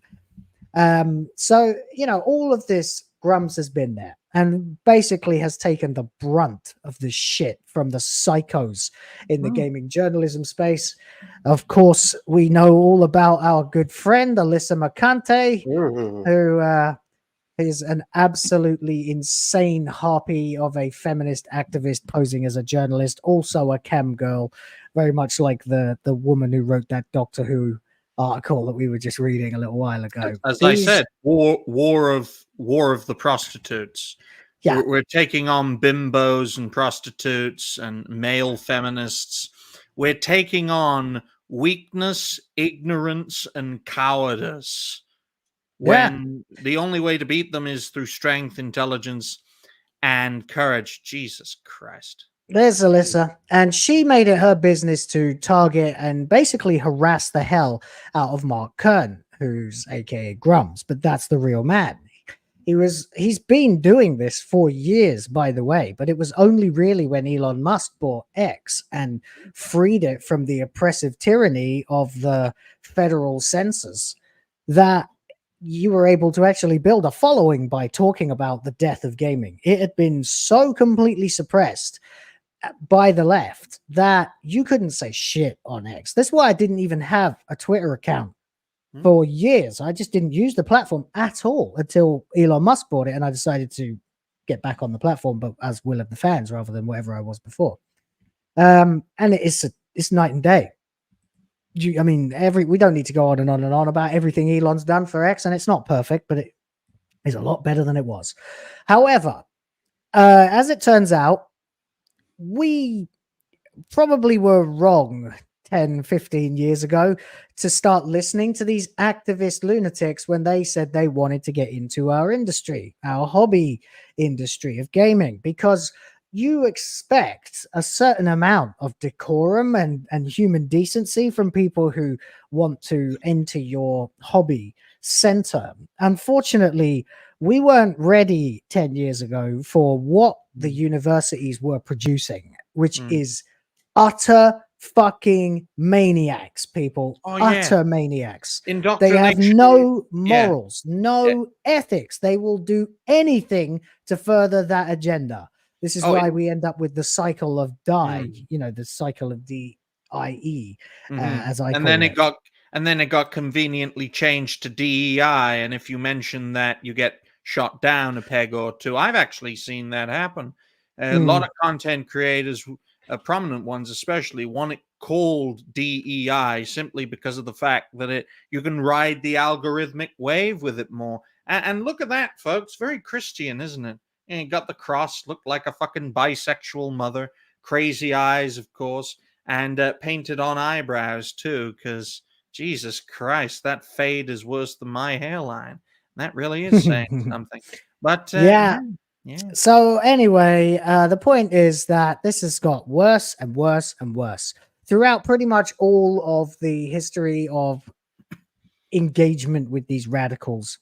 We have tried to conduct ourselves as decent human beings. I always say, don't harass people, don't try to stalk people, don't dox people, let them know you disagree with them, make loads of noise, but use the public forum for it. Do not go after them personally. That's still not okay.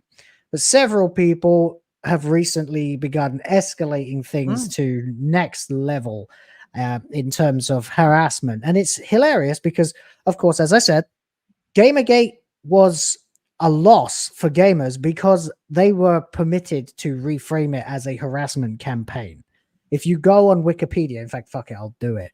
If you go on Gamergate on Wikipedia, you will find a definition of it as a harassment campaign. It's even in the title where they say it was a loosely organized misogynistic online harassment campaign and a right-wing backlash against feminism, diversity, and progressivism in game culture.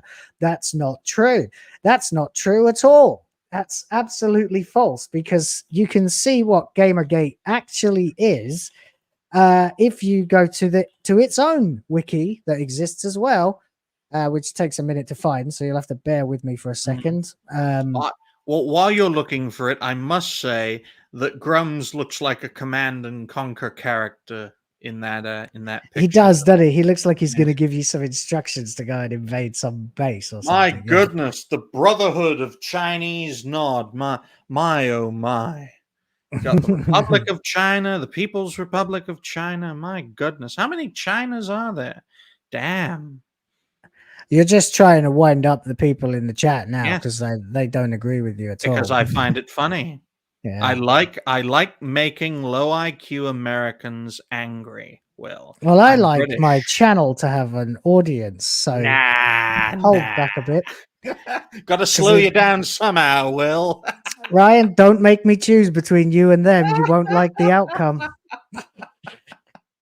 Oh. So anyway, I can't seem to find it anymore. Maybe it's been taken down. I don't know. But there used to be a Gamergatepedia that you could go on that would actually set the record straight and would explain that Gamergate was in fact a customer revolt, not a harassment campaign. And as we're finding out from the sequel, all of the harassment is coming from the side of the journos, the thralls, the stans, the woke, the leftists, the Marxist psychos. We've seen this with Alyssa Mercante threatening legal action at our friend Hypnotic because he made too many videos about her. We found her posting pictures of our live streams and commenting on them and discussing us as having freakish toes or something because she has to just try to shit on people's appearance despite herself looking like something that a classic era Disney animator would try to invent for a hideous monster. And yeah, there you go. So it's escalated and escalated and escalated until we get to the point now where GRUMMZ himself has been doxed by a dude called Nick Calandra. Now, if you don't know who Nick Calandra is, oh boy. I don't, honestly. Well, I don't know who this Nick Calandra is a journalist who used to work for the Escapist magazine. Now he's working for a different thing entirely. It's called Second Wind, I think. Yeah, I know, right? It sounds like you've lost something and you're trying to get it back, right? I'm Nick Calandra, and I work for an online media company. What's it called? Fart. Oh, I mean Second Wind.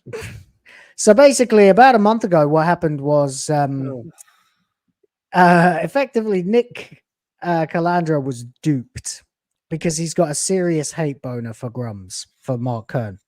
How very xenophobic of him. So basically, I can show you a few pictures.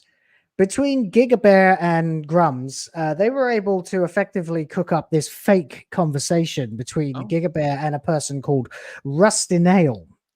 And I'm pronouncing it as that because that is how it's supposed to be pronounced, as one word, Rustinale. And it just basically looks like someone who works for or on behalf of Mark Kern, aka GRUMMZ, is trying to pressure people for his Kickstarter, not his Kickstarter, his Indiegogo for his game Ember or another game or something. I can't remember exactly what the details were. It was a while ago. In any case, though, this was then anonymously emailed to Mr. Calandra, who then ran with it without verifying it and then realized all too late that it was a sting.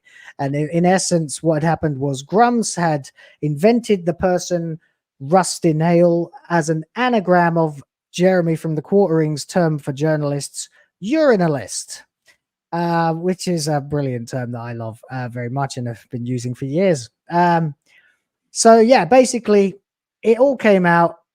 Nick Calandra was embarrassed and pretty much forced to see here. He's trying to report that Mark Kern is coercing Gigabear, but actually Gigabear posted later that he was being stalked by Nick Calandra. It's a whole thing. It was a trap. Nick Calandra looked ridiculous. He looked like a complete hack. Good, because he is. He didn't try to verify the information. He apparently told Gigabear he couldn't verify the information, but then a few hours later ran with it anyway and looked like a fucking idiot. And ever since then has been desperate to get revenge on GRUMMZ, which apparently has happened now because, and this is a little hard to keep up with because so much happened in the space of like 12 hours that I woke up today to discover, like, oh God, that GRUMMZ had been on HypnoStream, he'd been on Side Scrollers, and he did multiple tweets. Had to go all over the internet to get this little lot together, so it was very annoying. But it's very sad too, and it's very worrying because imagine if GRUMMZ was a content creator. How much support do you think he'd get, Will? I know he's a very busy man, but I'd say easily tens of thousands, maybe low hundreds of thousands after a few years. Just look at that, folks. 163,000 followers on X. So you can assume half that at least in subs if he had started doing YouTube in the last, say, 3 months. He'd probably And that's be far from a prominent creator. I mean, I use the 100,000 mark as the line for a prominent creator. If you're above that, you're a prominent creator. If you're above 1 million, that means you're a really prominent creator. So GRUMMZ isn't even the biggest fish in the creator pond theoretically, and they're going. But he is in Gamergate. He is in Gamergate because he's the guy who has the connections inside the industry, having worked in it extensively, having been responsible for several things that went on with WoW, and then, you know, started doing things for himself. He objects to the direction of the industry and has kind of become I don't want to say the leader of Gamergate, the example, but he is effectively the standard bearer for it. Yeah, you know, he's one of the admirals or something. He knows their secrets. He was part of the industry for a very long time, and he knows the secrets and the tricks of the trade. That's probably why the agents of the establishment are going after him. Plus, you have to add in the personal factor of this Calandra cunt or whatever the fuck his name is. And you've got one hell of a story, right? Yeah, Calandra, there, right there. Yes, yeah. So anyway, this is GRUMMZ's tweet. I'll read it more or less verbatim because it's all important. He says, "I just got doxed. My family has been doxed. Second Wind and former EIC of escapist Nick Calandra has weaponized his Discord server and is encouraging his thousands of Patreon supporters to dox me. They did. And unlike certain other journalists who don't post receipts, I will. My addresses were posted, among other details about people they assume are me, instead of banning the user who did so and who later edited his post to say Nick's secret to obscure my address, but only after it was seen by thousands. Instead, Nick encouraged them to do more, and to avoid further TOS violations, asked that the information be sent to him in secret to avoid Discord disciplinary action." Yeah, this is all actually something you can prove. These users go unpunished by his moderation team. Instead, they are praised. Nick has been stalking me and tweeting me for almost 2 months non-stop and is so hot to get me that he was fooled by one of my supporters into publishing a story on X from a user whose name was a sting, an anagram for urinalist, and he fell for it. Yeah, that was the original thing. This is disgusting behavior and a dangerous one. There have been multiple documented threats on his life. Yes, he said that. Of course, we covered that in various videos. I've covered it on this channel as well. He got a bounty put on him by some nutcase for $20,000. Then, of course, there was that mad bitch as well, the Denims TV, the Twitch thought, who decided to put up it to $30,000. In fact, I think if we go back to the Park Place article, we can recap all this. That's what the fuck is this? A slave auction? My goodness. That's Nick Calandra. Oh, there's Kuya Magic. Hello, mate. How you doing? Great to see you. Yeah, we were having a good time for his birthday recently, actually. Oh my. Yeah. Anyway, so we go down a bit further. This is Ember. That's GRUMMZ's game that's in development. Ooh. Or it's still it's the Indiegogo was completed and actually did very well. So basically, this is the tweet that we're going into. We'll see all these pictures, but if we go down a bit further, there is a recap. There's that chick, Denims TV. She wanted to up his bounty to $30,000, and we're all supposed to sit here and say, well, that's just joking, isn't it? It's all just ha, JK, lol. Yeah, it's not real. It's not real. But then, you know, how do you know it's not real? These people will do anything if you are defeating their ideology, and he is defeating their ideology. It's not working anymore. No one is interested in social justice anymore. We're all fucking tired of it. It's what brought us here in the first place. And that's why the opposition are using the nuclear weapon of content creation to try and do in their opponents. And as you all know, especially Americans, Cold War mindset, when those nukes go off, it's mutually assured destruction.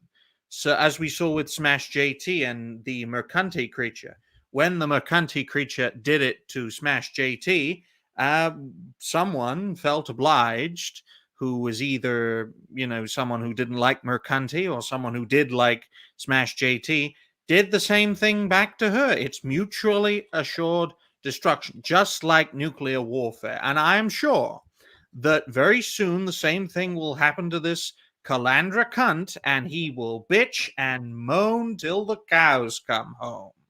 Yeah, no doubt. So anyway, it goes a bit further than that, because obviously if you have someone who's willing to pay, and you also have pretty much the closest thing you can get to the street address of GRUMMZ's home and his family, well, don't you think that's just inviting a little bit too much? It's not unthinkable that one of these mad thralls would end up going to this dude's house or more likely swatting him, because that happens all the time. Well, how much support does this Calandra cunt have? Like 13,700 members on Discord is a heck of a lot for a Discord server from my perspective. But hell, even if 1% or 10%, let's just say 1,370, for example, were hardcore loyalists who really supported this fellow and wanted to do in GRUMMZ. That's a lot of people to have after you. Yeah. I mean, Alyssa Mercante's threatened him.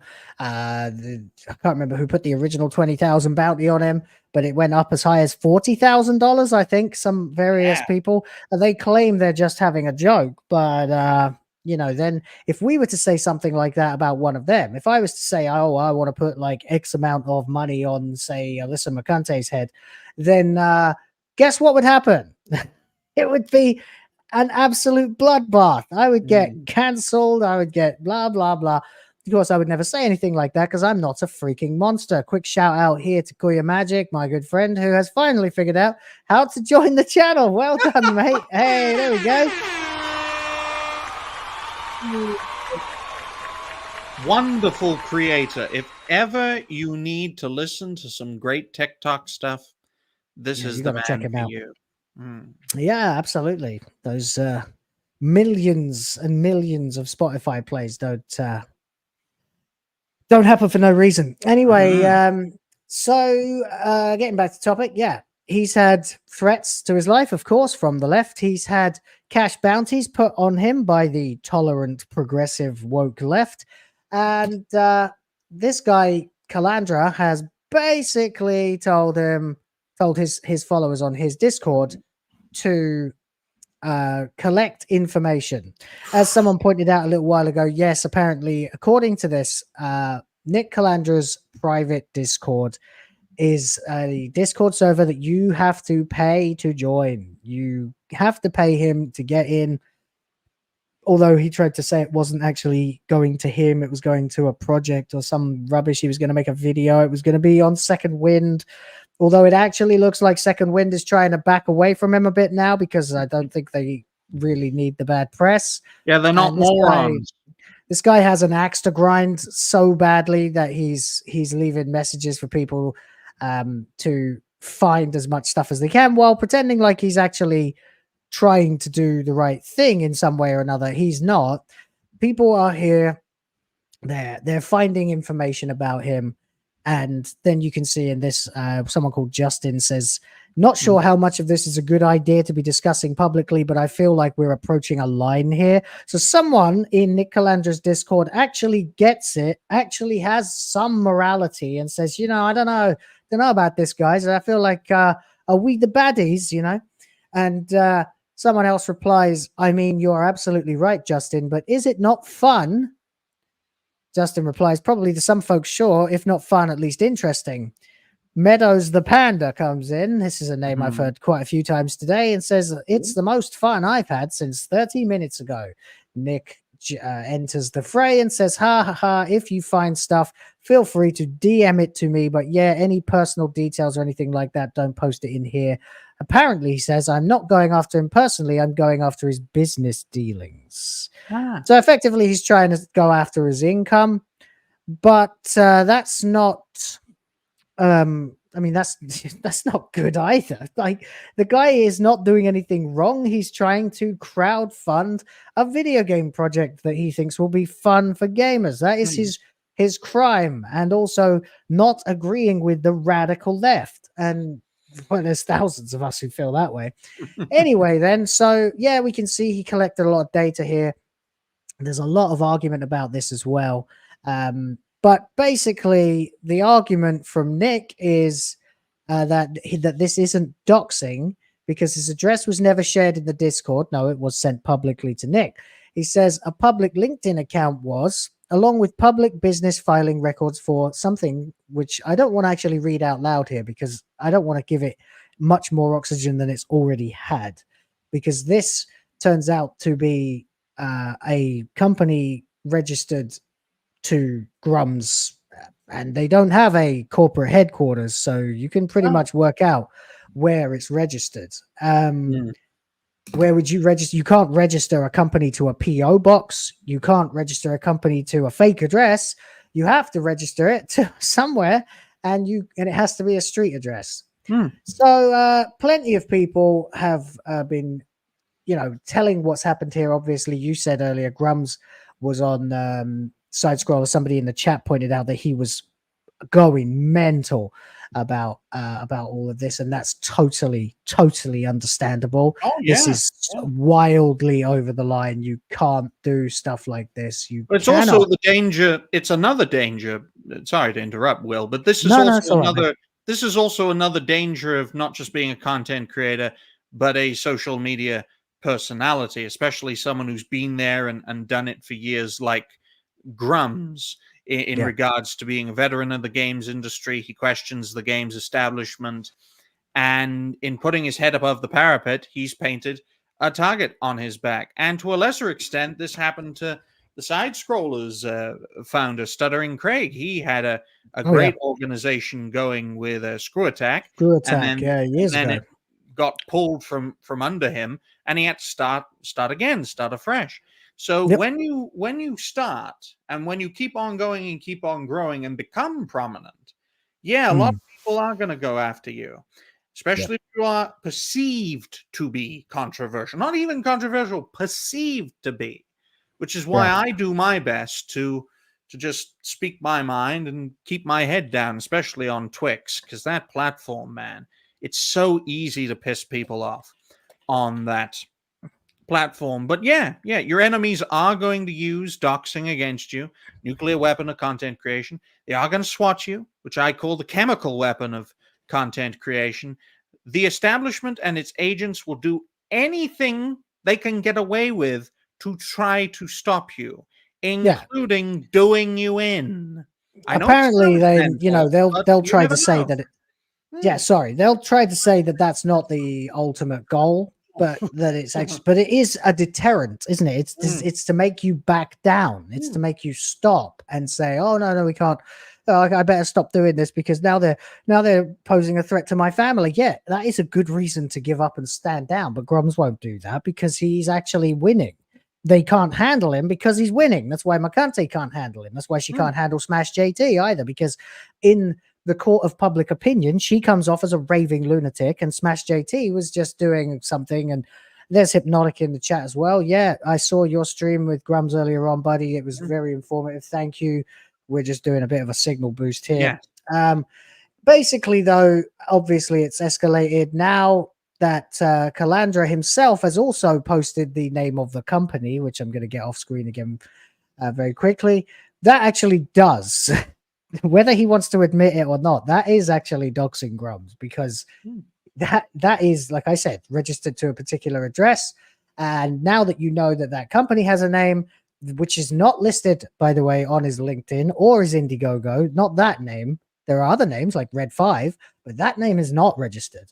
It's not listed, rather, on those pages. So you would have to find that information out from this fucking debacle, whereupon you can then go and pay to get the address of that company, and then you've got his street address.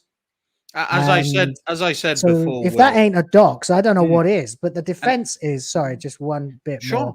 He's denying it because he says that, sorry, that's the wrong one. He's denying it by saying that it was public information.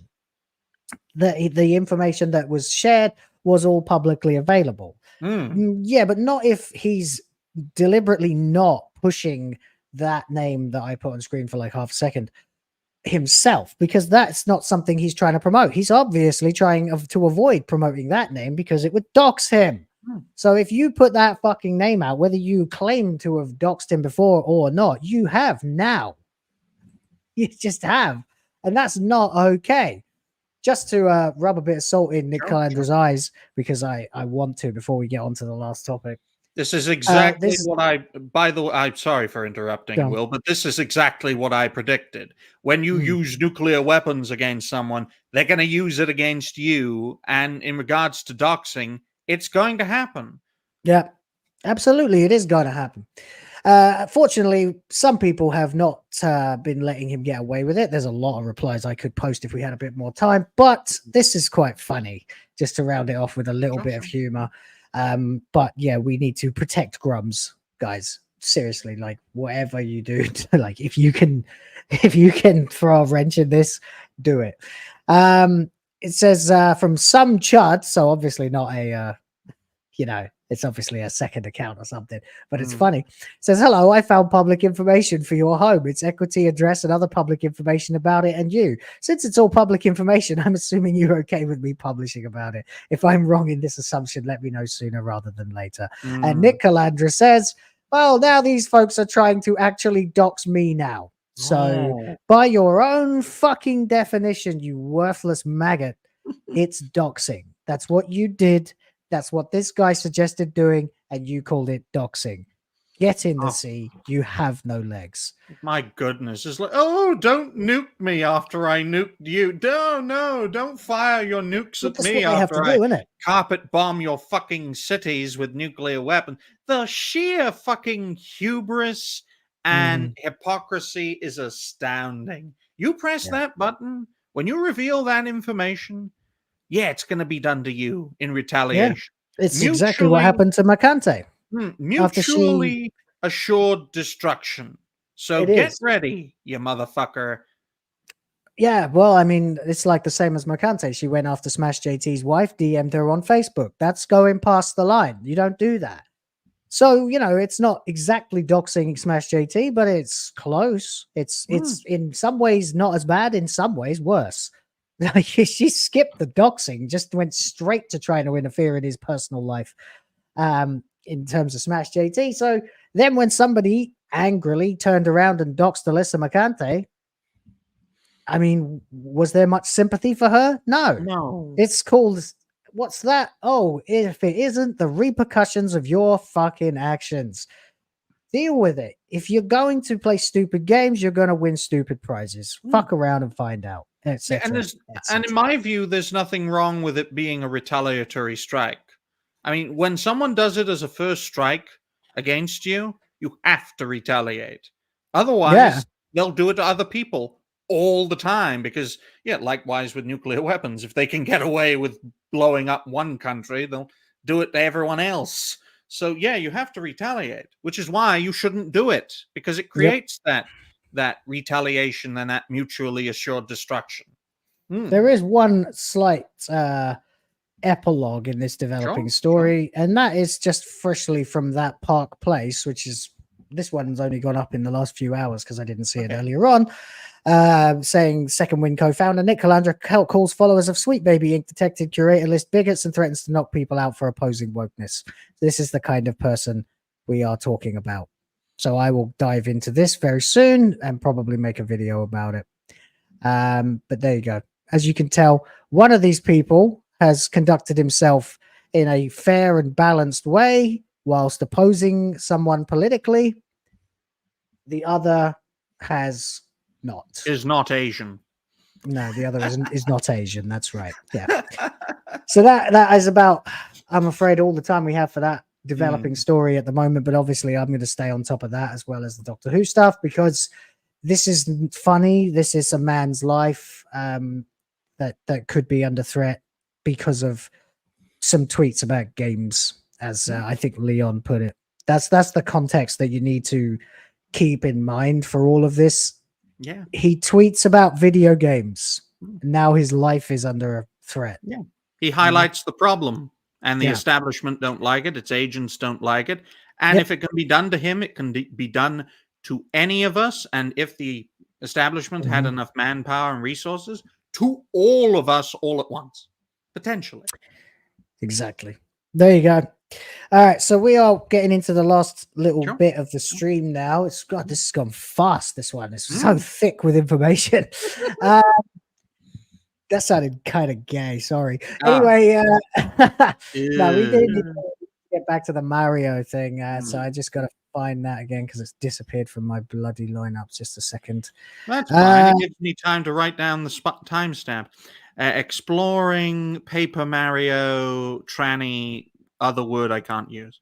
Yeah, you can't use that. You've already used the C word a few too many times in the stream. But I can do it. I can do it. You can say tranny, and then I can say demons, like demons. Let's see that I can get around it that way. There's no problem. Anyway, that Park Place has published another article that I want to get up here, and man, I'm really glad this website's taken off because in the beginning it was a little bit rinky-dink, a little bit small, but now it's much better. It's hitting it out of the park every day with news articles that are relevant and nice condensed versions of what is otherwise hours of trawling through Twitter feeds. So, absolutely. As always, I take my hat off to you, Mr. Trent, for your hard work and dedication. And he's doing very well on YouTube. He recently passed 5,000 subscribers. That Park Place is doing very well. I can only hope that John doesn't lose this company. Well, I mean, you've got to consolidate. I mean, I've had experiences like that as well. It's one of the reasons why, of all available avenues to me, I'm doing this more than I'm doing anything else. Is because I'm my own boss. I mean, okay, yes, I have to play by YouTube rules, and I don't like that necessarily all the time. It does keep me in check a certain amount, though, and that's a very unpopular opinion, but it's one that should be considered occasionally. I'm my own boss, effectively. I decide how well or badly this channel does, as we've seen in both extremes in the last couple of years. So, Mr. Trent, John F. Trent, consolidate the power. Make sure no one can take it from you, because I'm just glad he's back, and he's been giving me a lot of easily digested articles over the last few months, years, in fact, if you count Bounding into Comics as well. So anyway, this is a stupid thing that Nintendo is doing. Nintendo of America, just like Sony Computer Entertainment, is now just as woke as it can possibly be. You move yourself to California, and what happens? You become a radical communist, Marxist, leftist, lunatic, woke-tard. It just happens. The only person I can think of who it doesn't apply to is Nerdrotic, but then he had to leave California because it got too much for him. GRUMMZ is based in California. Oh yeah, GRUMMZ is in California. Of course he is. We just found that out. Yeah, I didn't think he was actually. Yeah, okay. So you have to be very, very, very resilient and vigilant to not end up becoming a fucking idiot thrall if you're living in California. But it does seem to happen to companies. Nintendo of America is mental now. They've got Paper Mario, the 1,000-Year Door, which was the second Paper Mario game and third overall in the Mario RPG sort of series.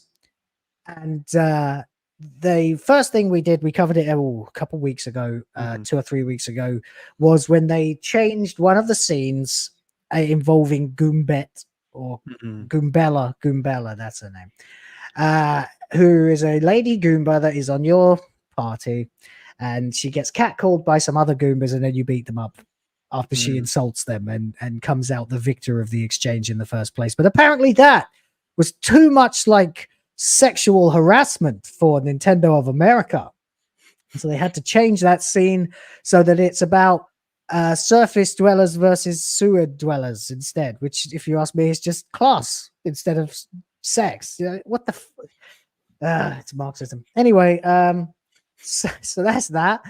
They needed to double down a little more, though, because apparently that wasn't quite DEI intensive enough.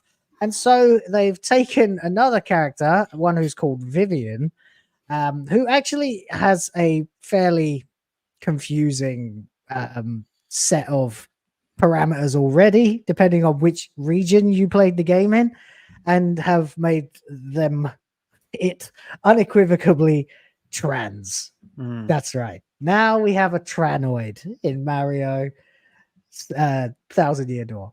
So, Yeah, tranoid. Yeah. Mm. yeah, that's a word that I made up recording a video about this subject, I think, because I thought it's pretty good. And as far as I know, it's not on the YouTube flag list. So, so we'll go with that one for now. The localization for Nintendo of America's Paper Mario Thousand Year Door remake appears to have turned Vivian into a train. Jonas J. Campbell, an investigative reporter for that Park Place, shared a screenshot for the upcoming game that features dialogue from Vivian saying, "Truth is, it took me a while to realize I was their sister, not their brother. Now their usual bullying feels heavier." Yeah, okay. In the original English localization for Paper Mario, The Thousand Year Door, which was released for 2004 for GameCube, Vivian was a girl. Just a female, just a straight female. In the Western version. However, it got a little more complicated as it does from time to time when short fat Otaku appeared on side scrollers and pointed out that in the original Japanese, I saw your memes a bit, Hypno. I'm actually haven't been on Twitter for a couple of days, so I need to catch up with all of that. But I watched a little bit earlier as Hypno kept posting a picture of Vivian under basically every single activist that argued with him. It's just the usual kind of thing he does. It's probably why his Twitter feed's so entertaining. It's like the picture of the father and son, you know, where the caption is, "Look, son, a complete fucking retard," or something. That one's a good one too. So anyway, apparently the character in Japanese is an otokonoko, or a femboy, an effeminate male. Basically, a cross-dresser, a transvestite, rather than a short fat otaku. I called him Dev because he's also known as that. Spoon, the aristocratic utensil, who's been on Saturday Night Hypnosis. Spoon and Dev have had, you know, back and forth discussions for quite some time, and as far as I'm aware, Spoon despises Dev. If you think of Spoon's a pretty hardline guy. I know, but you know, he really puts the base in reality base. You know, the lofty takes. We love lofty, but his lofty takes are a bit. Well, think of short fat otaku, and then it's like a lofty take on steroids. Lofty, That man, I'm aware of short fat otaku. Yeah, he's a bit of a fence sitter. What's the word I'm looking for? Yeah, fence sitter. I used to call words this all the time. A contrarian. Yeah. Oh, yeah. Contrarian. Yeah. Very contrarian. Too much of a contrarian, Dev is for his own damn good. And I think this is one of many. I mean, look, if this, in these situations, I'd prefer to have all the information, because if I were to go out there and start going, "Oh, it's a woman, you've turned it into a tranny," and without the context of knowing that it was actually supposed to be an effeminate male in the Japanese, then I'm missing a dimension. I don't think it actually changes anything. So it doesn't irritate me that Dev, as you call him, went on side scrollers and pointed this out, because apparently while reading a post from Majin Ken, right? In the original party info and in the original game and Gubella's tattle log, it says that Vivian is an otokonoko. That's not a word I've ever heard before. I've heard of okama, which is just, you know, gay dude. But no, I've never heard that one before, so that's interesting. But an effeminate male, otherwise known as a male daughter or femboy or trap. Not trans, that's a delusional headcanon. His catch card uses the same word, again, not trans. Yeah, because there is a difference, isn't there? Apparently. I wouldn't have known this if I hadn't had to get so fucking deep in this rabbit hole of utter bullshit and tranoid nonsense over the years now. But yeah, apparently a man who is just basically a transvestite. That's a completely different thing from a tranny, a tranoid. Because a tranoid termite, because they're fucking destroying everything. Might as well call them tranoid termites to replace. Nah, demons, like demons. Yeah, I get what you're saying. Look, at the end of the day, that is a different thing. If you, I don't know about you, but I've met several transvestites in my life. They were, you know, a curiosity, I suppose. You'd see them in Weatherspoons and stuff, like on a Saturday night. Oh yeah. Back in England, I remember that. Yeah. You'd see a couple. There used to be a couple in my hometown. A couple of dudes who walked around. They were like in their 50s or older, and they would walk around in dresses and wigs, but you know, unshaven, not acting like women at all. Just they like to dress up like them. It's a kink. And if in you know, in a bar environment after 9 p.m., there's not much actually wrong with that. If they're not hurting anybody, you know, live and let live. What I object to is when people start trying to tell you that they are in fact the opposite, something we know to be biologically impossible. There's a difference between a kink and an actual biological reality, and you cannot blur those two lines, which I think is the problem most people have with trans ideology. In fact, I know it's the problem that the gays and lesbians and bis have against trans ideology, because they tell me in my comments regularly. So unfortunately, that's that. So what we have here is a character who in Japanese is Will has a tab of blue oyster bar. No. I'm just saying, people are people, and in the appropriate environment. I mean, I'm not going to say like I didn't go, what the fuck, the first couple of times, yeah. But then, you know, they're just nice people. Yeah. It's no different than like finding out some older dudes that drank in my local pub were actually gay and had never actually come out publicly, because for a long time it was extremely frowned upon. And then in later years, they just were able to actually embrace it. I'm very much, like I said, libertarian. I want people to be free to live how they want, as long as they don't hurt people. I do not have to subscribe to it myself. And that's my freedom. So fuck off if you want to infringe upon it. But that's me. That's my take. Maybe some of you in the chat will disagree, but hey, that's fine as well. So anyway, the point is, in essence, you've got a character who we had presented to us by Nintendo as a female, but in Japan, it's more niche. It's a male who wants to dress like a woman, but still, for want of a better fucking term, identifies as a male. A drag queen, you know?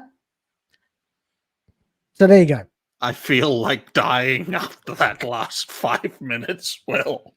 Why? My face got so uncomfortable throughout that whole talk. Remember when the world was far simpler, folks? Remember when the world only had 2 genders? Remember when it was just so much simpler dealing with topics and people, when things like this weren't an issue? Those were good times when I was like 15. No, not even that. When did Gamergate happen? Like 2014? Yeah, 14. Yeah, 14, 15. Yeah. Remember those simpler times? Yeah, well, I was 2014. I was 28, 29. And, you know, had a very active social life, you know, went out and about, had loads of friends across town and stuff. We used to go out Saturday night, and that's where you'd encounter people with different persuasions. So that's why I ended up having such a live and let live kind of attitude towards this stuff, as opposed to yours, apparently. But that's fine. If you want to be offended by people's kinks and stuff, that's fine. But again, as people are pointing out in the chat, keep it away from kids. Always keep it away from kids. Absolutely. No challenge from me on that ever. That's the line I'm trying to draw here, is that if you're in a club or a bar that's open until like 2, 3, 4, 5 o'clock in the morning, and you're out and you're drinking and you're talking to your mates, and then at the next table there's a couple of weirdos dressed in funny clothes, you're not gonna like rage against them and start throwing shit at them, because at the end of the day they have just as much right to live as you do, and then they're not hurting anybody. That's the line. That's my take anyway. Anyway, the point is, don't represent one thing as something it's not. And they've totally stolen this character to try and push the notion that men can be women and women can be men, biologically speaking, which of course is not true and never will be. So Nintendo, once again, has just gone completely insane. boycott this game. Play the original. It's on GameCube, for crying out loud. It's not even that old. You can easily up-res that to HD and play it if you want to play it that way. Or find some other means. There's plenty out there. But yeah, I'm very disappointed because I picked up the Super Mario RPG remake when it came out and enjoyed that. I never got to play the original game properly because it was never released in the UK. Originally, it was only released in America. So that was, annoying. But then I finally got to play it on the Switch, and that was a lot of fun. And then this one comes out, and I discover little by little that they are just screwing with these characters that have been around for decades. And now, of course, I'm pretty sure at this point that they are just doing this as dipping the toe, so to speak, into the Mario universe. They aren't going straight for, let's make Princess Peach a lesbian or something like that. You know what I mean? They're going for a peripheral side game in the Mario universe, which is not part of the core canon. I don't know. Mario's got a fucking loose cannon. Who misses? I do find it ironic, though, Will, that the first tranny character in the Mario universe is a ghost. Hashtag 41%. Very good. That was something I was going to bring up too, because it's always this ghost thing again. I don't know what it is. I don't know what it's supposed to represent, but I can give you a good guess. What's the end point of this? They want us all gone. Yeah, depopulation. Yeah, I suppose. Yeah, it is weird that it's always a ghost, though, and it's the same with Sweet Baby Inc. being funded by companies like Baby Ghosts and Weird Ghosts. Ghosts. Yeah, what is that? I don't fucking know.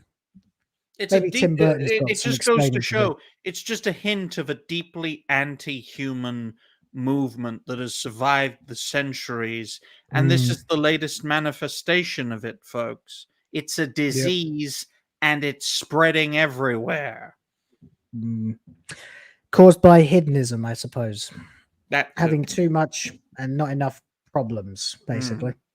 But yeah, so anyway, it's kind of interesting to see that, a character could be two different things already, but it's another thing entirely to then take that character, and it's going to piss off people in Japan too. Because I don't know if they've changed it in Japan. I think it's more of a vocalization thing. But it's going to piss people off who had this character that was, either received as a good female character or as a, dare I say, representation for fucking transvestites in Japan. And that's been taken again and appropriated for an ideology that is anti-biological, anti-scientific, and anti-fact. And that's the end of that. It needs to get in the sea and go far, far away. Anyway, that was a lot of stuff to talk about for 2 hours. It's been a good one. And we'll have to start wrapping up now, I suppose. Sure. I've done some polls during this stream in the chat. I've been accumulating some knowledge from our audience about what is the best Mario game. We started with Mario eras and boiled it down to Super Mario Brothers 3 versus Mario World versus Mario 64 versus Galaxy. Where's Super Mario Sunshine? Yeah, that's not in the top 4. I couldn't. God damn, what's wrong with you people? That's a great game.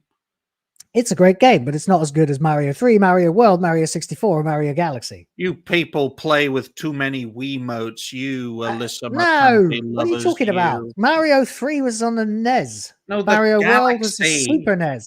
Galaxy has a Wiimote, but you can also play it on Switch. And 64 was that fucking, Trident. Yeah, you got 3 of them to stick up there. My goodness, that would be a big challenge for her. Well, Makate? Yeah. Yeah, oh yeah, that's true. She did say that, didn't she? Anyway, as it stands right now, it goes in order of this is baffling to me personally. Honestly, this is baffling because of the four, I would have said that Mario World is it's a very tough call between Mario World and Mario 3. They're very similar games, and I would have said ultimately that World was the better game.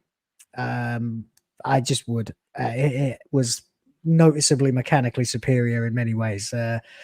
But again, I can't really make that decision. So fortunately, I haven't had to because it came down to 3 and Super Mario 64. I am kind of disappointed in the lack of support for Mario Galaxy because I consider that a damned masterpiece. But again, when the 4 games in question are all excellent, it's very difficult. So we've ended up with in order of last to first, Super Mario World in 4th place. Incredibly, Super Mario Galaxy takes 3rd place. Super Mario Brothers 3 is currently in 2nd place, and Super Mario 64 is number 1. So Super Mario 64 will have to be the representative of Mario, I suppose, unless I just do whole franchises versus each other. I don't know, that would be fair, would it? I guess I'll maybe do 2 tournaments. Who cares? Games versus franchises. So there you go. Just a bit of interesting data for me there. Super Mario 64 appears to be the best game in the Mario series, and I'll give you about another 30 seconds to do something about that if you want to, chat. While I look for some pictures. Ryan, would you like to do an outro? Sure. Well, ladies and gentlemen, thank you all very much for watching. If you haven't already, like, share, and subscribe to Will of the Fans. See what he did there. Become a Willy if you're a man, and become a Fanny if you're a woman. You should actually have memberships for that. And since female wages are like 70% of men's wages, you should probably have like a membership like that because, you know, women. But you do know that's not true, right? Nothing our enemies state is true, but it's still there. But as for me, ladies and gentlemen, you can check me out at Ryan Roger Athe. I'm the host and founder of Reality Based. Recently released a video 7 minutes ago. And what was it about? I think it was about Assassin's Creed. I'll just have to have a check.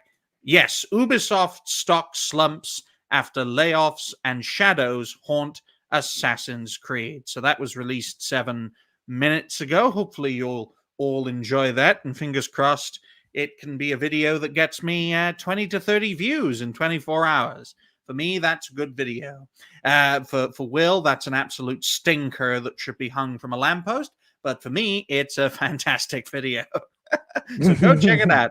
First of many for today. Super. And there's your Erza Scarlet, or Elza. Some people call her Elza. Erza. There's so many. Some people even call her Ezra, which you definitely shouldn't do. Yeah, so it's been a great stream. Thank you, everybody who's been hanging out in the chat. Thank you to the mods. I don't know if Mrs. of the Fans was watching. I told her to make herself known in the chat, but I don't think she did. Oh, well, maybe next time. Thanks to Kuya Magic, Tracy LLC for the $5, and Chipmunk of Vengeance, of course, for the 10 gifted memberships. Much appreciated. It all helps to keep this channel rolling. I will be pumping out more videos throughout the next couple of days and all across the weekend until eventually I will appear once again live with Ryan and, of course, with Goldie for Sunday for WoTF Live, where we will be, we'll be reviewing episode 4 of this current series of Doctor Who, and probably laughing a lot at how bad it is. I mean, I don't know. It could go either way at this point. I have no idea. But my optimism remains minute. So there you go. And that's it. Thanks to everybody for showing up. Hope you've had a good time. Join the Discord. I'm looking to try to get that a bit more organized, and I know I'm not the man for the job. So if anybody wants to help run that and mod it, then I will chat to anybody about that at the moment. And we'll see you on, we'll see you on SNH, I'd imagine, on Saturday on Hypnotic's channel, and after that, Sunday for WoTF Live. Who's the guest for that show? Who's the guest for that show? Oh my god, I actually can't even remember. Hypno, are you still in the chat? It's the Twisted Twins, the Soska sisters. Oh my god, yeah. Living proof that it takes two women to do a man's job in comics Oh, and for film. God's sakes. Yeah, I don't know that much about them except what I heard on a random trash cast that came on while I was like falling asleep. Yeah. So yeah, that's another thing. But hey, that's part of it. Any case, that's it for today. We will be going now, but I hope you have a lovely afternoon, evening, or whatever time of day it is. Don't forget to respect the fans. Nice tits. And question everything, and we'll see you next time. Bye for now. Bye-bye.